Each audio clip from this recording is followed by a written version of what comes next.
All right, here we go into set number 1. It is Silly Ducks Revolution versus Front Mission. And Brendan, why don't you take us through the tank selection? Well, looking first at Silly Ducks Revolution, they are going for a much lighter setup than actually Front Mission, as they have 3 of those medium tanks and 2 of those light tanks, and of course 2 of the T1s. And then on Front Mission's side, we have 3 of those AMX-50s, really high power tanks, heavy tanks, but they are a bit slow, less mobility, and of course we have 2 of those light tanks and 2 T1s. Yeah, so early on we can see here Front Mission, so actually just looking at the clan tag here, Front Mission actually has the clan tag RTAE, and that's actually a team we've seen plenty of since the open season actually, and they kind of just fell off of the scene, fell far from the scene, you know, during this first season, and this could be their comeback. So actually this is not a completely unknown team right here, and actually it is. I actually recognize Black LaBelle, one of the all-stars on their team, and he was actually like a really awesome player during the open season, so I'm really glad to see them back here, and some nice damage getting thrown down onto Obelisk here.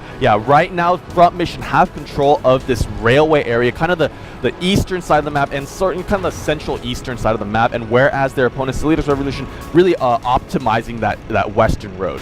Yeah, Silly Ducks Revolution out there in the middle of the map, we see RTAE, or Front Mission, I guess they changed their name a bit, but they have the control of this the eastern railway, and they're just raining down fire. They're getting a lot of good shots on Silly Duck Revolution, and I haven't seen much damage coming back onto RTAE. Yeah, no, yes, Front Mission is doing an excellent job of throwing down damage on the Silly Ducks right now. If this keeps going on the way it has been, eventually Silly Ducks are going to be way too low to do anything in return. I mean, if this keeps happening, then I might recommend just an all-out rush for the Silly Ducks, just due to the fact that if they just sit here, yeah, I mean, eventually one of these tanks are going to go down, and once one of those tanks go down, you'll be at an 8 tier point disadvantage, and then you're going to have to push no matter what. So I mean, first off, you know, Silly Ducks, they got to take less damage, but if they have no other option but to take damage, then they're better off just going in. Yeah, I mean, you see here, at first they wanted to take control of the center of the map, but it seems like they kind of went over to the west side, and it seems like they're using their mobility. They want to get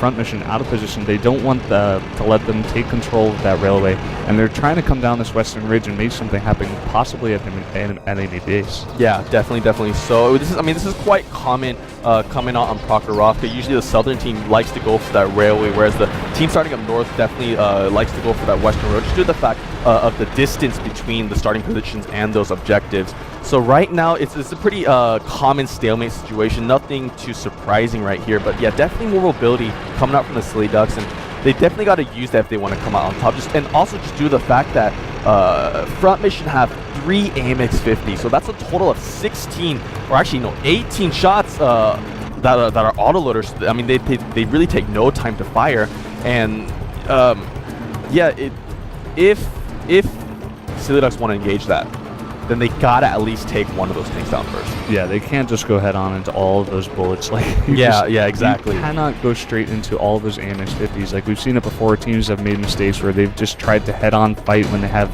lighter tanks, and it doesn't quite work.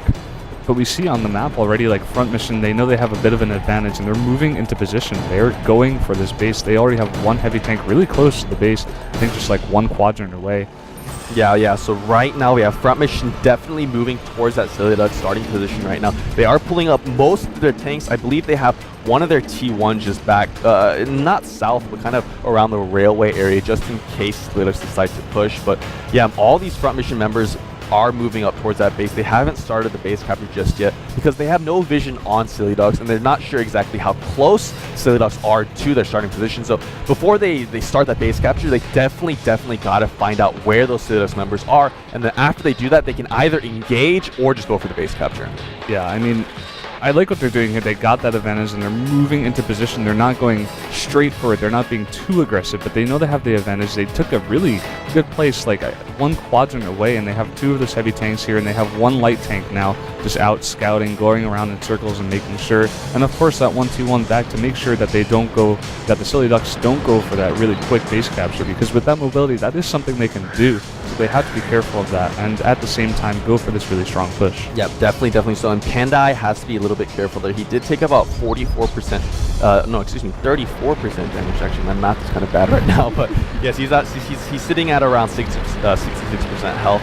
And definitely, if he takes like a couple more shots, he's going to be at critical condition. So he has to be careful. He should be fine though, just due to the fact that he's in an AMX-50 and he can use, and that long range, I mean the sniping ability of that AMX-50 is definitely awesome. So yeah, here we have, you can see Offspin and Hades, and look at all those members on front. Oh, look at that T1 going down, but all those members of Front Mission getting spotted out by the Silly Ducks right now. They are all under cover though, just due to the terrain. So, oh, but look at that, Clope taking some damage. He's going in. Yeah, Clope is actually moving in right now, taking an Obelisk, but he is facing, I believe, like 3 members of Silly Ducks, so he has to be careful. Look at that, getting shot on from 3 different angles right now.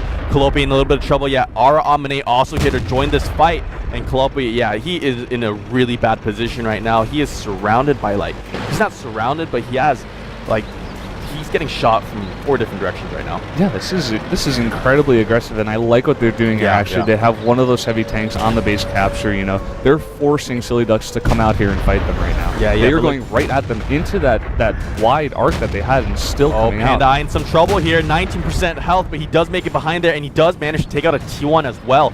So nice job from him. He's not dead just yet, but yeah, this long range battle is extremely crucial because they aren't in close range, so they can't, it's harder for them to finish off tanks, but at the same time, there's, you know, when you're getting engaged on from this distance, it's easier to stay alive as well. But look at this, a 2v1 onto, it's Ara Amane and Ashgar Musketeer taking on Ripper here, Ripper at 40% health. And no, actually, the first AMX-50 goes down on Front Mission side, an AMX-50 and a WZ-132 getting taken out right there. And look at that, Ashgar Musketeer one shot away from dying. Ripper did an amazing job right there, taking on that 2v1 and actually killing one of those members. So yeah, great job by him. He's still alive by the grit of his teeth, 15% health right now. And Ara Amane, he wants to finish this off, but he is also scared of those other Front Mission members right there.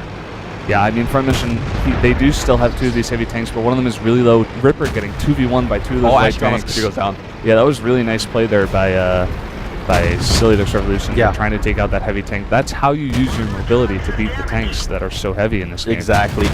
Definitely, if it comes to like extremely close range engagements, definitely a faster tank does have a slight advantage against those heavier counterparts. But look at that. Yeah, oh my god, 18% health, 3% health, and there he goes. He gets taken out top. 1-4-1-2, getting taken out. Only 1 Tier 8 tank remains now on Front Mission side. It is Ripper, of course. He is down to 50% health. It's not going to be long until Silly Ducks actually take this set.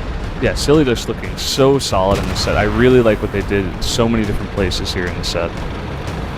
I mean, just how they had that wide arc, and they just used their mobility to the advantage. I think Front Mission being a little too aggressive there at some points in the game, though. Yeah, no, I definitely have to agree with the fact that Front Mission were just a little bit too aggressive with their push. I mean,